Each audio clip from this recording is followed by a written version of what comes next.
Kembali lagi kita akan belajar tentang kata kerja, tetapi pada segmen ini kita akan lebih spesifik belajar tentang kini atau present indikatif pasif atau medium. Kini indikatif pasif atau medium mempunyai bentuk yang sama.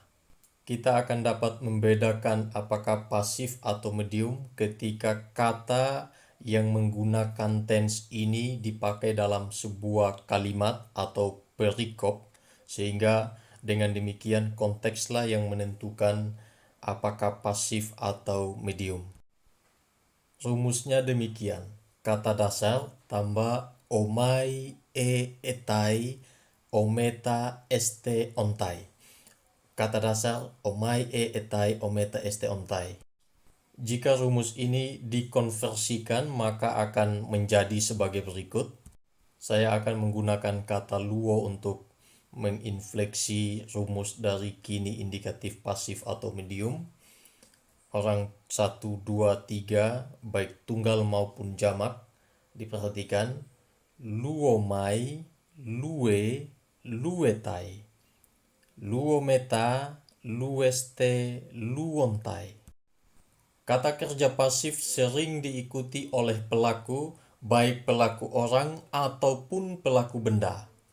Nah, jika diikuti oleh pelaku orang, maka ketentuannya adalah sebagai berikut. Saya akan tunjukkan contoh perbandingannya. Ho angelos blepei ton dulon. Itu kalimat pertama. Kalimat kedua, ho dulos blepetai hupo tou angelo. Kedua kalimat ini mengatakan hal yang sama, tetapi dengan cara yang berbeda. Kalimat pertama mempunyai arti malaikat itu sedang melihat hamba itu.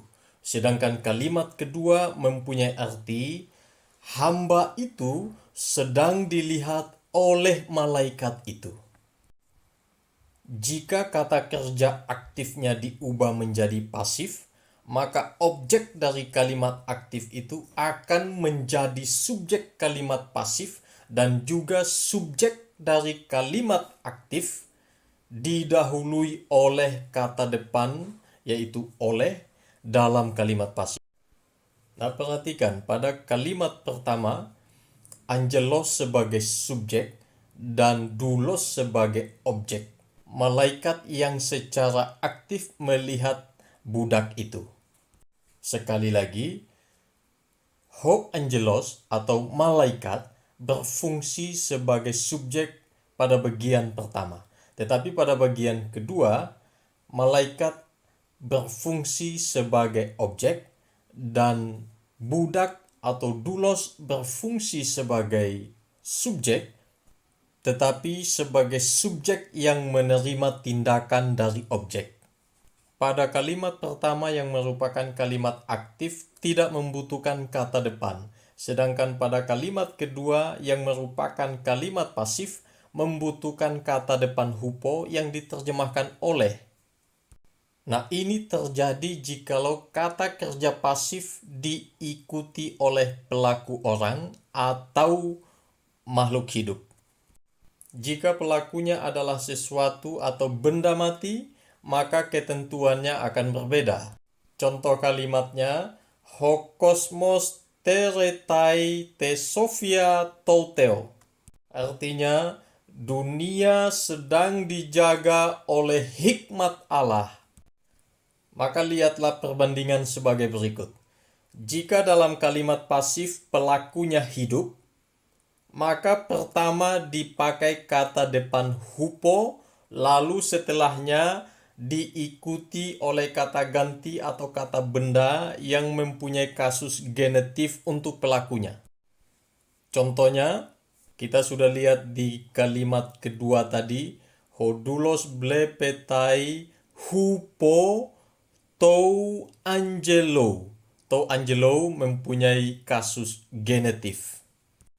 Lalu jika dalam kalimat pasif pelakunya benda mati atau sesuatu, maka hanya dipakai datif saja tanpa menggunakan kata depan.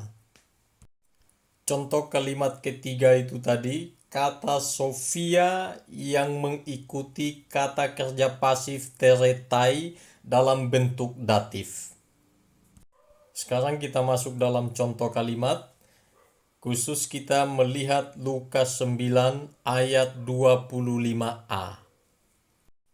Bunyinya demikian, tigar opheletai anthropos kerdesas ton kosmon holon. Pada kalimat itu ada satu kata kerja yang merupakan present indikatif. Nah, untuk diatesisnya apakah medium atau pasif, kita harus memperhatikan kalimat dan juga perikop utuhnya. Karena untuk penentuan medium atau pasif ditentukan oleh kalimat dan juga perikop utuhnya. Kita coba analisa masing-masing kata yang penting. Kita coba analisa masing-masing kata yang perlu dianalisa. Yang pertama, opheletai. Tense present, modus indikatif, diatesis medium, orang ketiga, jumlah tunggal leksikal dari kata opheleo dan terjemahan dia berguna. Lalu kata anthropos merupakan jenis kata benda dengan kasus nominatif atau subjek di dalam kalimat, gender maskulin dari deklensi kedua tunggal, dan dari kata anthropos dan diterjemahkan orang atau manusia. Selanjutnya, kerdesas. Ini merupakan kata kerja partisip dengan tense present, diatesis aktif. Nah, untuk partisip, dia ada gabungan kata kerja dan juga kata sifat. Sebab itu ada tense, modus, diatesis sebagai ciri khas kata kerja. Lalu kasus gender merupakan ciri khas dari kata sifat. Lalu jumlah, leksikal, dan terjemahan ada di dua bagian itu, baik kata kerja maupun kata sifat. Lalu ton kosmon adalah kata benda dengan kasus akusatif gender maskulin dari deklensi kedua, jumlah tunggal dari kata kosmos, dan diterjemahkan sebagai dunia. Holon merupakan kata sifat dengan kasus akusatif, gender maskulin, jumlah tunggal. Nah, untuk kasus gender dan jumlah, dia harus sama dengan ton kosmon, karena holon ini mengacu atau mencirikan, menjelaskan kata ton kosmon. Kata holon dari leksikal holos dan terjemahan seluruh atau segenap. Dari analisa itu, maka kita dapat menentukan terjemahannya sebagai berikut. Apakah faedahnya seseorang memperoleh seluruh dunia? Perhatikan tanda titik koma yang ada di belakang holon merupakan tanda tanya, bukan tanda titik koma seperti tanda di dalam bahasa Indonesia. Kalau kalimat lengkapnya kita bisa baca Lukas 9 ayat 25. Apakah gunanya seorang memperoleh seluruh dunia tetapi ia membinasakan atau merugikan dirinya sendiri? Ini merupakan perkataan Tuhan Yesus yang juga merupakan peringatan kepada kita supaya kita mencari apa yang seharusnya.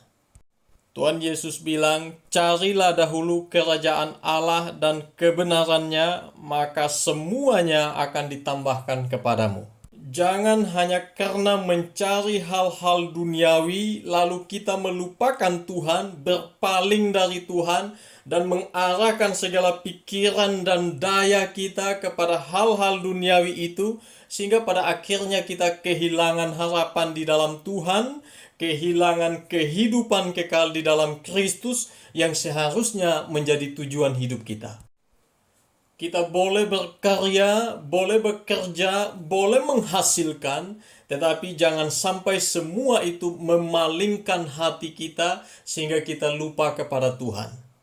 Justru seharusnya segala berkat yang Tuhan berikan kepada kita kita pakai dengan maksimal dan penuh tanggung jawab di hadapan Tuhan untuk menghormati, memuliakan namanya. Nah, di dalam hal ini pasti akan terlihat bahwa tidak ada kebanggaan, tidak ada kesombongan dari segala hal yang kita miliki. Yang menjadi kebanggaan kita adalah jikalau kita berada di dalam Kristus yang memberikan keselamatan kepada kita. Itu tidak saja mengisi ruang kosong di dalam hati yang tidak bisa dipuaskan oleh apapun, oleh siapapun, tetapi lebih daripada itu berdampak kekal. Oleh sebab itu, kalaupun kita kehilangan segala sesuatu di dunia ini, asalkan kita memiliki Yesus, itu sudah lebih daripada cukup. Karena dengan itu akan membawa kita pada kekekalan, hidup bersama Allah di dalam kemuliaan dan kekekalan. Mari kita latihan. Analisa dan terjemahkan kalimat berikut. Haute estin he graphe he teretai ente sunagoge. Semangat, selamat mengerjakan, Tuhan memberkati.